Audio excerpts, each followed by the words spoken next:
The sun is shining in London, and I am here with my roundup of the 4 books that I finished in February. First up was My Husband's Wife by Alice Feeney.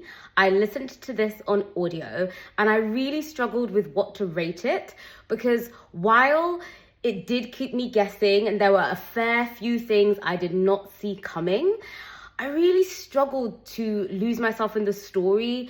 I found a lot of the characters really irritating and it felt like their inner monologues were quite contrived to lead me down a certain path, to lead me astray. So I didn't really get lost in the story. But I still enjoyed it and I gave it 3.25 stars. While reading the reviews for this book, I noticed that a lot of people, whether they really liked My Husband's Wife or didn't, praised His and Hers by the same author. And so I've added that one to my TBR. Next up was Empire Without End, A New History of Britain and the Caribbean by Imabong Umeren. This was a super solid history. I didn't get bored. It wasn't a perspective that I'd previously focused on, so I did find it really interesting. A lot of acronyms to keep up with, which is hardly the fault of the author. That's just the history. I gave this audiobook 4 stars.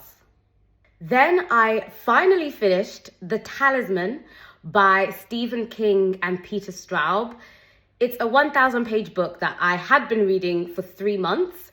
The fact that it took me so long wasn't really to do with my enjoyment of the book. I really did like it. It was just different circumstances, time of the year and all of that. But this was an epic adventure. I got lost in the story. There were some things I didn't quite understand, but overall, great fun, different, and I gave the book 4 stars. And finally, I finished Girl on Girl by Sophie Gilbert, all about women in pop culture in the 90s and how that impacts the view of women in society today, in the media and the workplace and all sorts of aspects. Every chapter was like a different essay, and while I found pretty much every chapter interesting, the overarching theory or thesis of Gilbert wasn't clear to me. But in the end, I gave the book 4 stars. A book that I'm looking forward to reviewing in my March reads is The Lack of Light by Nino Haratischvili.